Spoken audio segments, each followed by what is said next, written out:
podcast de l'article de Hafid Fassifiri publié sur le digi.ma. L'auteur a intitulé son article « France, je t'aime moi non plus ».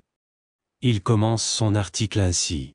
La France, c'était un peu ma mère sauf qu'on ne s'aimait plus.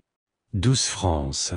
Douce France, toi ce pays qui fait partie de mon enfance et de ses amours, que le Seigneur a mis au début de mes jours.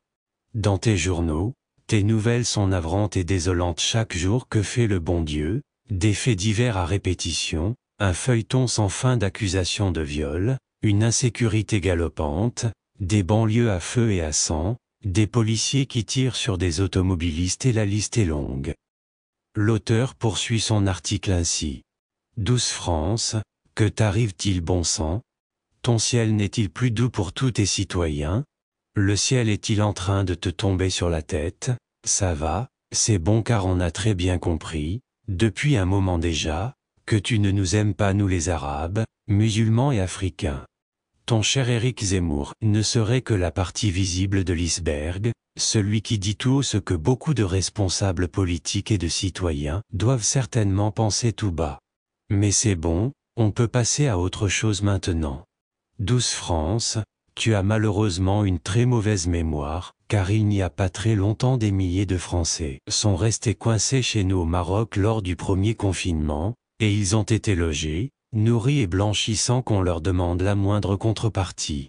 C'est que du côté du pays du soleil couchant, l'hospitalité et la générosité sont les vraies valeurs du royaume, indépendamment de la nationalité ou de la religion des visiteurs.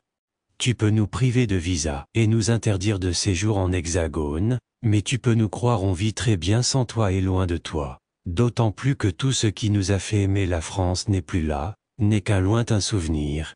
Charles Baudelaire, Verlaine, Victor Hugo, Jean-Paul Sartre, Albert Camus, Marcel Pagnol, Michel Platini, Michel Polnareff, Sardou, bref la littérature française, le cinéma français, la chanson française, la cuisine de France.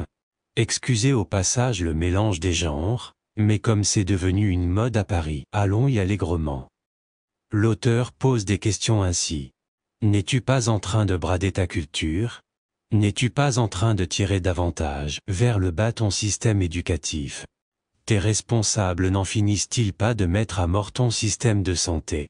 Le modèle français ne court-il pas vers la faillite, vers sa perte? Depuis 3 décennies et peut-être même plus, tes chaînes de télévision rivalisent dans cette triste œuvre d'abrutissement des téléspectateurs. Et aujourd'hui, encore pire avec les réseaux sociaux et ces influenceurs au niveau intellectuel médiocre ou incertain, élevés au rang de stars comme les footballeurs juste parce qu'ils sont devenus millionnaires. Cela ne sont-ils pas une insulte pour toutes les chaînes de valeur et surtout pour tous ceux qui travaillent très dur pour même pas s'en sortir ou les jeunes qui font 6 ou 7 ans d'études après le bac pour avoir un salaire à peine moyen? Il est bien vrai qu'il est plus facile de manipuler et de contrôler le troupeau lorsqu'il est en perte de repères et de valeurs. Certes, le peuple de France veut du vin et du divertissement, mais pas que car les fins de mois sont de plus en plus difficiles pour des millions de Français. Je suis Charlie, mais quand cela m'arrange. Alors chère France, es-tu sûr d'être toujours aussi Charlie? L'autre jour sur BFM TV, Ségolène Royal a soutenu que si une femme avait été tuée par des bombardements de l'armée russe dans un hôpital d'Ukraine, il y aurait eu plein de photos sur les réseaux sociaux. Elle a eu droit à un pur et dur lynchage médiatique, sur le net et parmi la classe politique française. Je suis Charlie, mais on ne touche pas à la propagande orchestrée par Volodymyr Zelensky, par ailleurs largement et volontiers relayée par les médias occidentaux.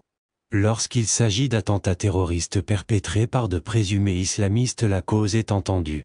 France, c'est quoi cette caricature de liberté d'expression à géométrie variable qui paraît il ferait partie de tes valeurs? L'auteur précise sa pensée ainsi. Ce qui est clair et évident, c'est que la désinvolture manifeste et flagrante fait également partie des valeurs de la République. Et cette même désinvolture que tu utilises avec l'usage, qui est fait de la liberté d'expression par le système, est absolument la même que l'on retrouve dans ta politique et ta diplomatie.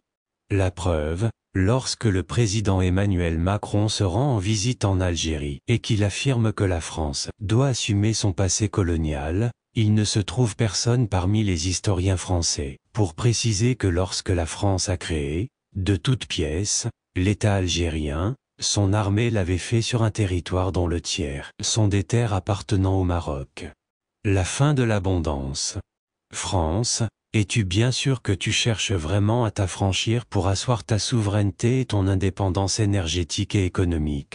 Dans ce cas, pourquoi persistes-tu à faire du suivisme politique à l'ombre de l'hégémonie de la superpuissance américaine? Alors, pourquoi Emmanuel Macron a-t-il pertinemment bombé le torse pour tenir tête à Vladimir Poutine, alors qu'aujourd'hui et demain certainement encore plus, les Français vont payer très cher le prix de la guerre d'Ukraine?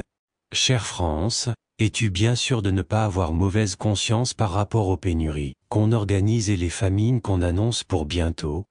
Peux-tu montrer patte blanche au sujet de cette inflation rampante et que certains chercheraient à accentuer?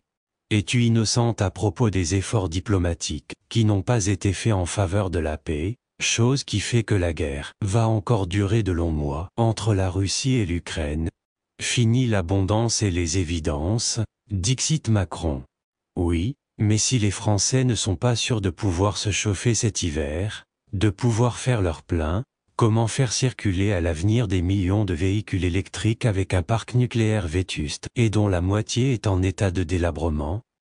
L'auteur conclut son article ainsi. Dans tous les cas, très chers amis français, s'il fait très froid chez vous l'hiver prochain faute de chauffage et de gaz, vous serez toujours les bienvenus chez nous au Maroc. Et pour cela, vous n'aurez besoin ni de visa ni d'invitation. Chère France, je t'aime moi non plus. Rédigé par Afid Fassifiri et lu par l'intelligence artificielle de l'Odigi Media. N'oubliez pas de télécharger notre application l'Odigi Mobile sur Android et iOS et de vous abonner à notre chaîne YouTube l'Odigi TV si vous souhaitez être au courant des dernières actualités, podcasts et émissions télévisées.